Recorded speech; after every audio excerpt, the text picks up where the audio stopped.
Personally, had a nice offensive start to begin of the year. The last little while, not as much. What's kind of been the challenges that you faced, I guess, in terms of getting your offensive game going? Yeah, I think it's just just keep creating chances, right? I think that's a big one for me, and that'll lead to more offensive goals and productions and all that, right? But I'm just trying to find chemistry, learn the system, little things like that. That'll help me throughout the whole year.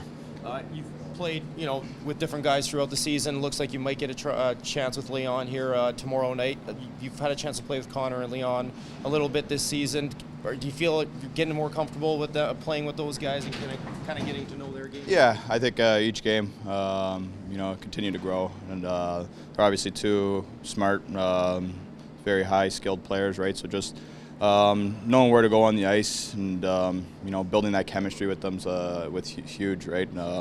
They're obviously got talent, and you want to give them space, but they also need support at the same time. So it's just finding that kind of happy medium in between there and kind of playing with those guys. Lots of guys bring different elements, Andrew. I think when you're on your game, obviously you can contribute offensively, but you also got a little bit of irritant in you. You can be a rat, you can annoy the opposition. That just seems to bring the energy up. At times, the energy in this group hasn't been where it's at. How do you bring more of that to contribute? Yeah, I think it's easier when you're kind of when you're in games and you're in close kind of competitions, right? I feel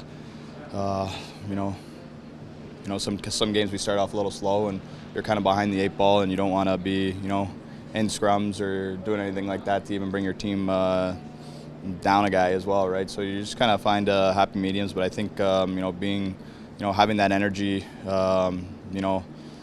being in the offensive zone, creating chances and all that, and that'll come when I think when we're closer in games and scores are close, and just getting off to a good start. I feel like that usually helps with all those intensity things, right? Coach talked after the loss against Dallas about instilling some hope in the group, not seeing a lot of positives. How much can you take away from a couple solid practices heading into a game like tomorrow? Yeah, it's huge, right? We haven't really practiced much all year.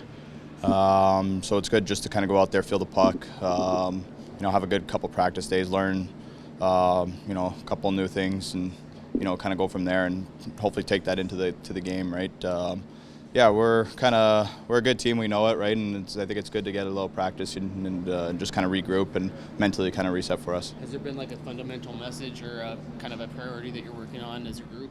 Yeah, a little bit things that Coach is kind of reiterating and little things like that, but I think it's guys know what we need to do now, and hopefully we'll see that tomorrow. How serious do you guys view your situation? Like it is only November, but you're almost 30 games in. You're 12th in points percentage in the conference. How do you guys view your state of the game? Yeah, obviously we're not happy with the way we started, obviously, but there's, like you said, it's November, right? There's lots of time for us to grow, right, and claw back in the standings and everything like that, right? So it starts tomorrow, and we got to get him started off in the first period and have a good first period and go from there. I think just going back to practice, how difficult has it been to try to recalibrate on the fly? You're not being able to practice as much too. Yeah, I think practice early on is important, right? Just to kind of get the reps in, little chemistry things, right? Line rushes, breakouts. Practice is huge, right? Maybe later on at the end of the season, right? Maybe rest is kind of playing into a factor and all that then. But I think early on practice is big, and especially for new guys, and we got a lot of new faces on this team, and just kind of building chemistry with the old guys and little things like that, so everyone's on the same page. I know you guys want to put Tuesday's loss behind you, but what are some of the lessons you guys extracted and applied throughout the last 3 days to get ready for tomorrow's game? Yeah, I think it's not just last game. I think it's just obviously multiple games kind of that we could take lessons from, right? And I think I've said it already, and that's getting off to a good start, right? I think that'll help calm our nerves and just kind of keep us in the game, so we play with a higher intensity and little things like that that'll help.